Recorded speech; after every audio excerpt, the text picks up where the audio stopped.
U.S., Volkswagen's Jetta model is what its Golf is in Europe, both the company's top seller and the most popular European car on the respective market. Now the sixth generation has hit the showrooms, and Drive It took it for a spin through California's Napa Valley and San Francisco.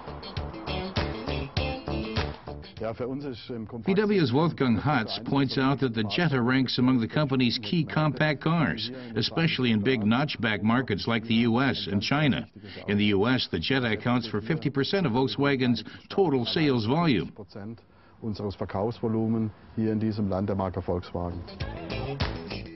On San Francisco's steep hills, we were glad our car had a 6-gear automatic, which is available only on the U.S. market. In Europe, VW offers 6- and 7-gear dual-clutch transmissions as alternatives to the standard stick shift. Just one example of how VW is adapting its models to various markets. In the U.S., the company also offers a soft suspension and steering package that's super comfortable, but not very sporty. The price is sporty, though. The Jetta's basic version starts at just under $16,000 plus tax.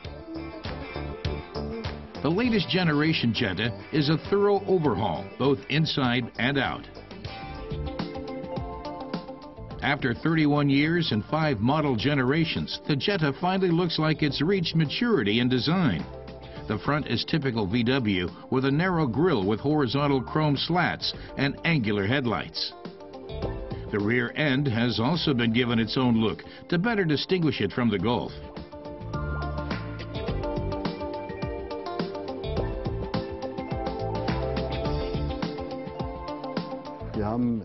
Wolfgang Hatz explains that the Generation 6 Jetta has been stretched out with an expanded wheelbase. Looking at the Jetta's new broad look and more generous proportions, he sees a car with a brilliant design and great prospects on the U.S. market.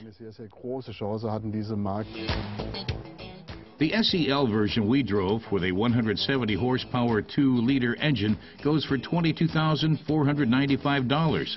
That's about 16,100 euros plus tax.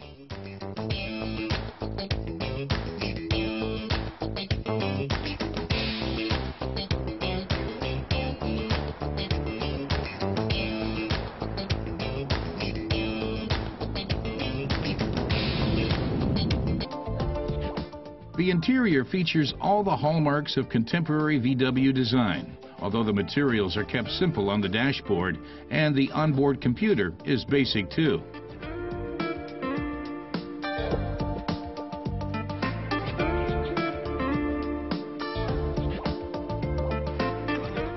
The palette of engines in the Jetta's biggest market offers a 2-liter 4-cylinder plant and a 2.5-liter 5-cylinder, both for gasoline. Wolfgang Hatz says in Europe, VW will be using only TSI engines for gasoline, as well as 1.6 and 2-liter TDI diesels. Features will be adapted to the German market. The price will be adapted too. It hasn't been set for the German unveiling in February, but 20,000 euros is a safe bet.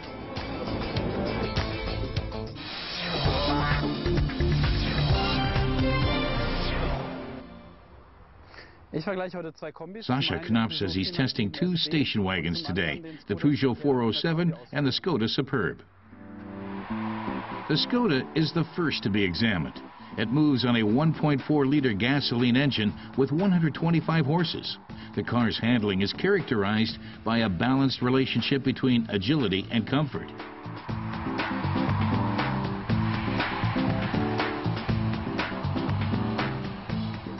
And what does our tester think of the Skoda's cockpit? Sascha says the interior can almost compete with that of a Mercedes. Solid workmanship and fine materials make him feel right at home inside. The Superb's handling is also convincing. Shifting is smooth and noise levels are low. Steering is soft but responsive and keeps good contact with the road surface.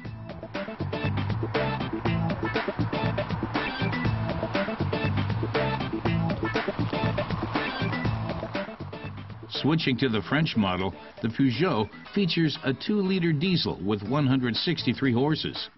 The car handles both safely and very comfortably, and the precise steering likewise keeps all 4 wheels firmly on the ground. If the road gets rough, the Peugeot's suspension smooths out bumps and potholes elegantly and immediately.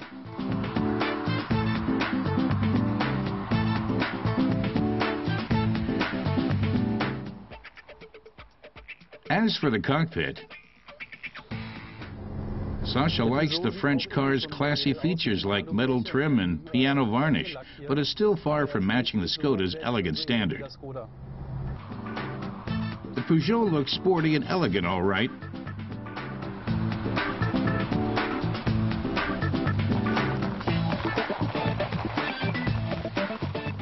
That's something both wagons have in common.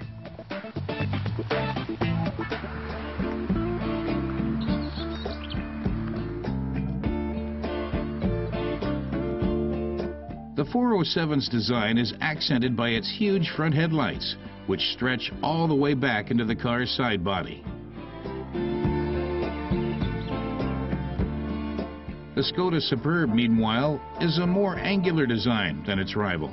The striking grille is framed by the front headlights.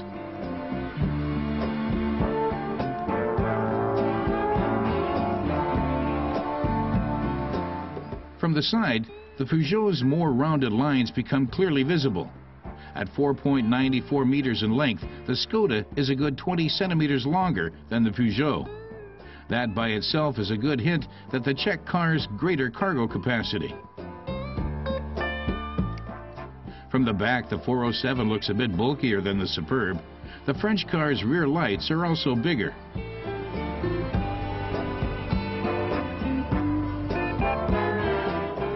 In cargo space, the Skoda accommodates an impressive 1,865 liters with the back seats down. That's almost 500 liters more than the Peugeot. Sasha confirms that the Skoda's 20-centimeter length advantage is the key to its huge cargo capacity of 1,865 liters and winning hands down in this category. Back on the road with the Peugeot. Sasha likes the automatic transmission, and the 160 horsepower is just the right amount for the car. The 407 sprints from 0 to 100 in 9.9 seconds and reaches a top speed of 209 kilometers per hour.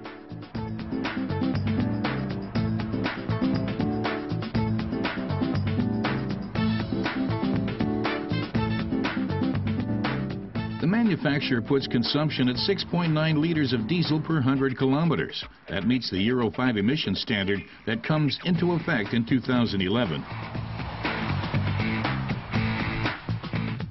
The Skoda Superb wagon takes 10.6 seconds to reach 100 kilometers an hour, and top speed is 199 kilometers per hour.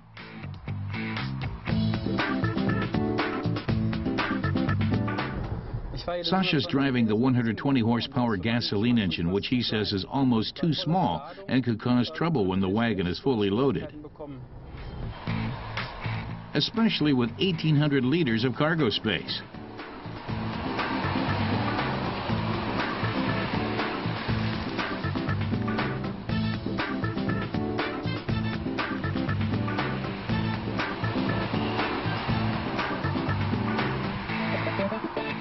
The Skoda's average official fuel consumption is 6.9 liters of super per 100 kilometers.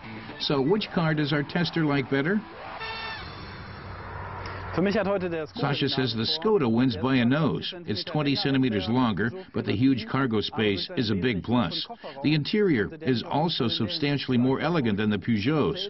Only in the engine is the 407 better. You'll just have to order the Skoda's bigger engine.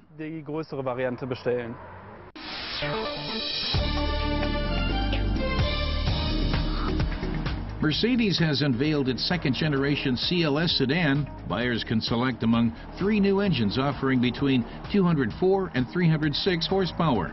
The look has been changed too, with a tapered front hood ending in a redesigned front end. The interior has likewise been revamped and uses high-quality materials that its predecessor did. The new CLS begins at 60,000 euros in Germany. Mazda has introduced the latest version of its Mazda 5. Engine options include a 2-liter DISI gasoline motor and a 1.8 gasoline engine generating 150 and 115 horsepower respectively. The revamped sliding doors make getting in and out easier. New safety features include strengthened side impact protection and airbags in all seating rows. The basic version of the family van starts at 20,000 euros.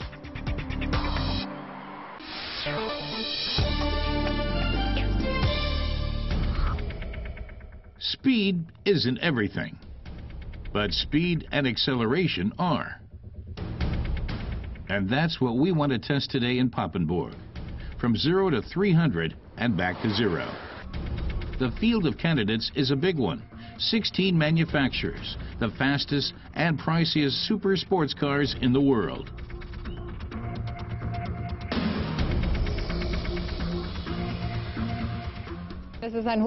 Journalist Anja Wasserheuer calls this a high-speed event since she would otherwise concentrate on the handling. So instead of lap times on racetracks, let's measure a sprint from standing to 300 and back to a stop. Pushing a car like this to its limits is a driver's dream, reaching 300 kilometers per hour in 17 seconds, taking bank curves at 250.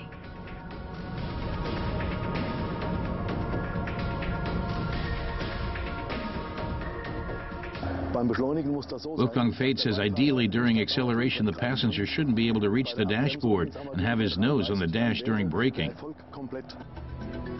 The raw numbers in this high-speed event are provided by a GPS measuring device that transmits the times on the track. Now, tuner Wolfgang Fate can only watch from the sidelines. A test driver will be operating his car. And even more important than the acceleration is the full braking to a stop.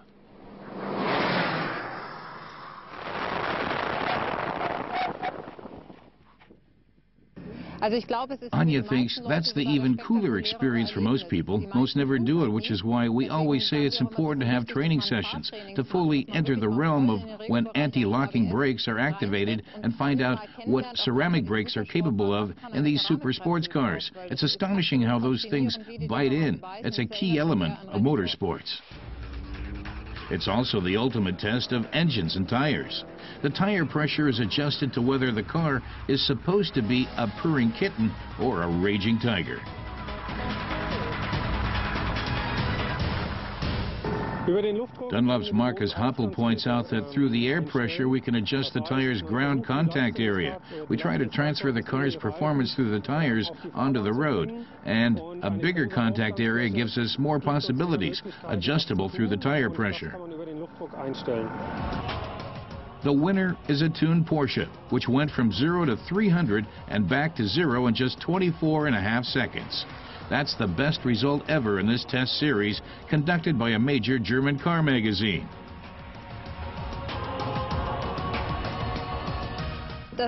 Anja says the most interesting part wasn't just driving at 300, but that afterwards. 200 feels positively slow. You get used to the high speed very quickly. Speed may not be everything, but on the racetrack, there's no fun to be had without it.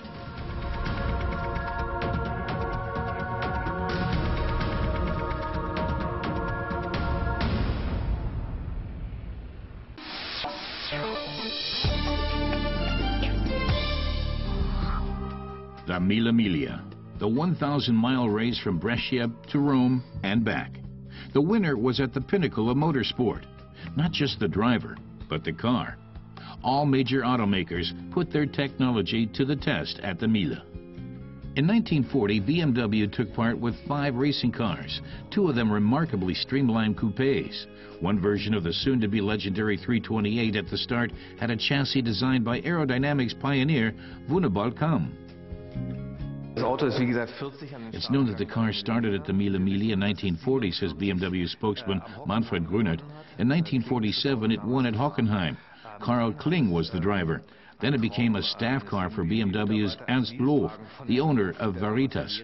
Loew had a bad accident in 1953, and after that all trace of the car vanishes. Gunnar tells us. He believes it wasn't repaired, but was scrapped. Also wir gehen davon aus, dass das Auto einfach nicht repariert worden ist, sondern einfach zerstört, also verschrottet wurde. When BMW decided to resurrect the Kamm Coupe, it had to rebuild the old 328 with its aluminum body from scratch, based on only a dozen or so original photographs and a few details that were positively known about the model. The chassis, engine, and axles could be taken over from a BMW 328. René Grosse in Wusterwitz in the state of Brandenburg was commissioned to carry out the sensitive work of restoration.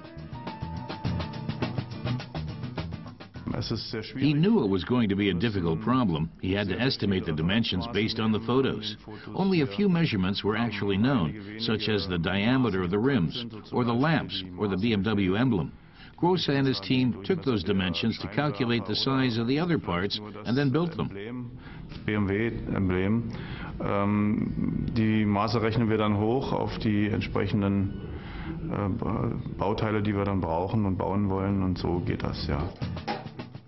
With great care, the refitting experts gradually turned the aluminum sheet into a body. This machine delicately forms the metal into curves and corners until it fits. Again and again, the parts had to be adjusted, reworked, and fitted anew.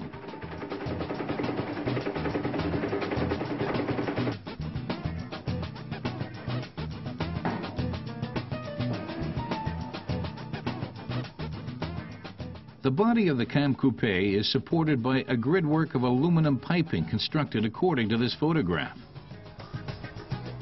The doors also have a tubular frame to which their outer skin is fitted by hammering the edge around the piping. Apart from such workmanship, the project has called for state-of-the-art measuring techniques to convert the sizes revealed by the photographs to full scale. And despite all their care, the restorers made a serious error.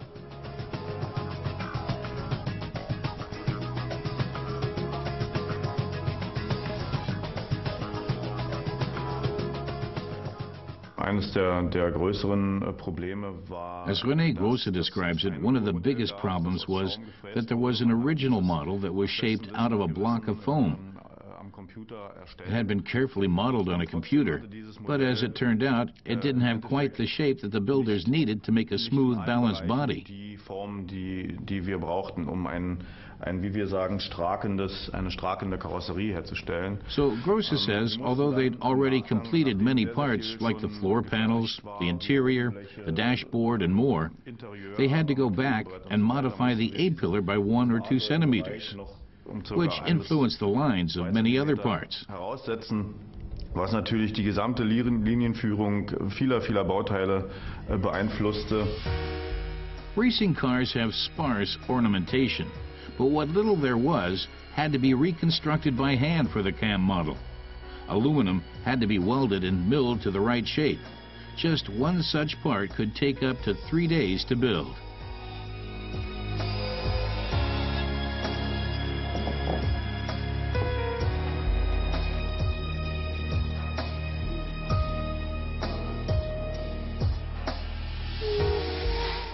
Then the car had to be painted.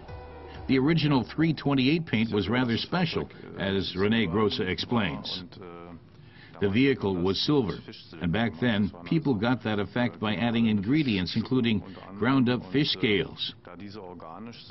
This organic paint material wasn't durable, so Grosse says he used modern paints to make the car stay silver longer.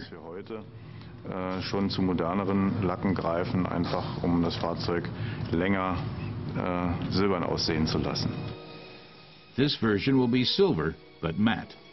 The painter had to complete the entire body in one go.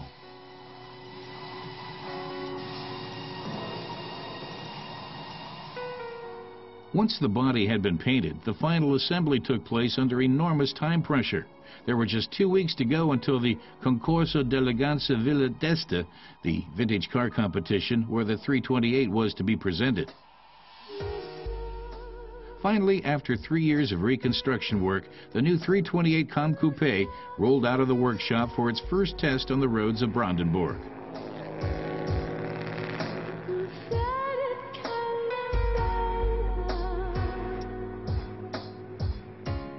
At the wheel, a relieved builder.